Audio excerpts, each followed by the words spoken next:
भाग्य वाकई में नहीं बदलता। कई लोग बोलते हैं कि भाग्य नहीं बदलता, मेरा भाग्य वाकई में नहीं बदलता। कुछ लोगों से सुना हूं कि कर्म हमारे भाग्य को बदल देते हैं। ये सही बात है, हमारे कर्म हमारे भाग्य को बदलते हैं। अगर मेरा कर्म अच्छा रहता है तो मेरा भाग्य ऑटोमेटिक अच्छा हो जाता है। और कुछ लोग बोलते हैं कि जैसे हम काम शुरू करते हैं तो हमें परेशानियां बहुत ज्यादा आने लगती है। ये भी सत्य है, परेशानी इसलिए आती है कि आप अंदर से मजबूत बने और उस काम को बहुत सही तरीके से करें। परेशानी इसलिए आती है कि ताकि आपको एक अनुभव मिले, एक रास्ता मिले, आप अंदर से मजबूत हों। और इसलिए ऐसा होता है। भाग्य को बदलने के लिए बहुत सारे कर्म करने पड़ते हैं, बहुत सारी कठिनाइयां आती हैं। और बहुत से लोग बोलते हैं कि जैसी संगत होती है उस हिसाब से भाग्य बदलता है। बहुत से लोग बोलते हैं कि हमारा एक रिश्ता ऐसा है कि हम रिश्ते से ही, हमारा रिश्ता मुझे सपोर्ट किया और हमारा भाग्य बदल दिया। आप खुद एक भाग्यशाली व्यक्ति हो। आप कौन अच्छा है वो आप पे डिपेंड करता है। आपका कौन साथ दे रहा है वो आप पे डिपेंड करता है। आपका कैसा साथी है वो आप पे डिपेंड करता है। उसका जानना और पहचानना वो आपके ऊपर निर्भर करता है। कहते हैं एक अच्छा साथी अगर मिल जाए, अच्छा दोस्त मिल जाए तो जिंदगी यूं ही कट जाती है हंसते हंसते। बहुत से लोग बोलते हैं कि यार हमारा दोस्त अच्छा नहीं मिला, हमारा साथी अच्छा नहीं मिला, हमारी जिंदगी नर्क हो गई। दूसरे को दोष देते हैं, जबकि दूसरे को दोष नहीं देना चाहिए, खुद पर दोष देना चाहिए कि हमने पहचानने में गलती कर दी, उनको संभालने में गलती कर दी, इसलिए हम आज इस स्थिति में पहुंचे हैं। हम सुखी और दुखी, सुख कैसे रहना है, दुख तो ऑटोमेटिक आ जाता है। हमें ढूंढना है खुशियां। कई लोग बोलते हैं कि हमारे पास पैसा नहीं है, हमारे पास घर नहीं है, हमारे पास दोस्त नहीं है, हमारे पास परिवार नहीं है। बहुत से ऐसे लोग बोलते हैं कि हम दुखी हैं। पर एक बात बता दूं, कोई जरूरी नहीं कि महलों में रहने वाले व्यक्ति सुखी होते हैं और झोपड़ी में रहने वाले व्यक्ति दुखी होते हैं। अगर सुख रहता है तो झोपड़ी में भी सुख मिलता है, अगर दुख है तो महलों में रहने वाले भी को दुख मिलता है। वो आप पे डिपेंड करता है कि हमें अपनी खुशियां कहाँ से ढूंढनी है, कैसे ढूंढनी है। हर इंसान को पता नहीं रहता है।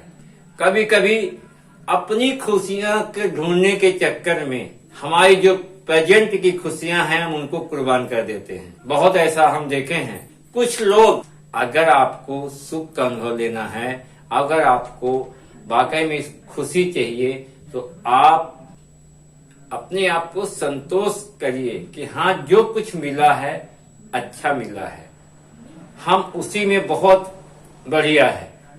जब आपके मन में संतोष आएगा तो ऑटोमेटिक आपके घर में खुशियां आएंगी, आप ऑटोमेटिक खुश रहेंगे, ऑटोमेटिक प्रफुल्लित रहेंगे।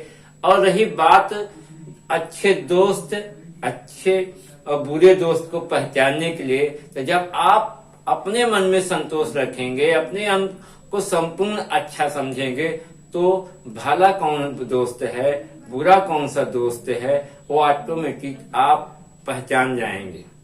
आती तो सबके पास खुशियां भी हैं और दुख भी आता है, पर दुख आता है अगर आपको संतोष है तो पल भर के लिए आता है और चला जाता है।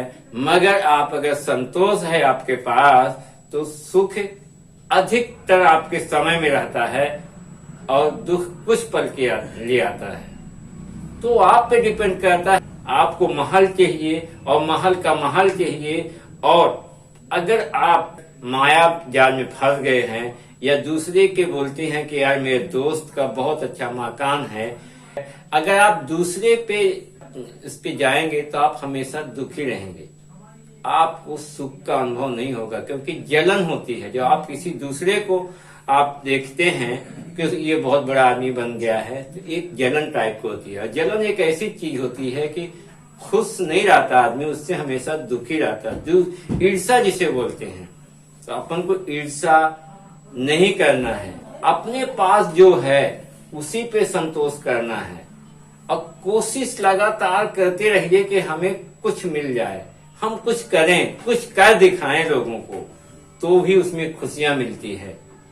जब आप करने लगेंगे तो भले आपके पास कोई व्यक्ति आता है और आप पास बैठेगा और आपकी ही बुराई करेगा कि यार तुम क्या कर रहे हो, तो उसको ये बुराई कर रहा है, इसका मतलब आपको आगे की ओर बढ़ने का एक तरीका भगवान दिया है। आगे आपको और कुछ करके दिखाना है। यही चीज मैं आपको बताने जा रहा हूं। तो आप अगर कोई हंसता है तो हंसने दीजिए, कहता है तो कहने दीजिए।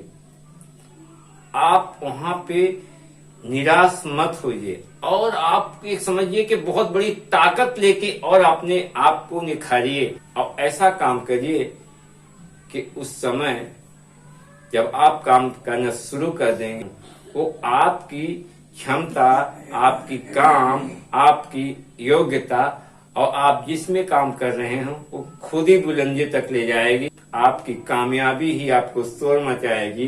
जो आज हमारे पास बैठ के हमारी बुराई कर रहे थे वो कल हमारे पास आएंगे और मेरे से बोलेंगे यार मुझे मालूम था कि तुम बहुत अच्छा काम करोगे। वो उसी समय आएंगे और बोलेंगे। इसीलिए दोस्त, आप कुछ न कुछ करते रहिए। आप जिसमें आपको टैलेंट है, जिसमें आपका अनुभव है, जिसमें आपको खुशी मिलती है, आप वो काम लगातार करिए। समय ठहरता नहीं, समय हमेशा चलायमान रहता है, कभी रुकता नहीं है। इसीलिए आप ये मत सोचिए कि हमारी एज क्या हो गई, आप ये मत सोचिए कि हमारे पास ताकत नहीं है, ये आप मत सोचिए कि हम कुछ नहीं कर सकते हैं। आप ये सोचिए कि हम क्यों नहीं कर सकते, हमारे पास तो सब कुछ। अमिताभ बच्चन आज 80 से ऊपर पहुंच गए। आज देखिए उनके फैन कितने हैं, उनके दीवाने कितने हैं, उनके चाहने वाले कितने हैं।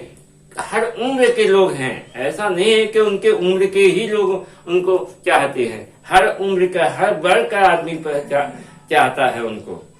इसीलिए एज मायने नहीं रखती, आपका टैलेंट मायने रखता है, आपका अनुभव मायने रखता है, आपकी काबिलियत मायने रखती है। इसलिए दोस्त, मैं फिर से बोलता हूं कि समय ना गंवाएं और कुछ कर दिखाएं। अगर ये वीडियो आपको अच्छा लगता है तो लाइक, शेयर और सब्सक्राइब कर दीजिए दोस्तों। आपका एक लाइक हमारे लिए बहुत ताकत बन के आता है।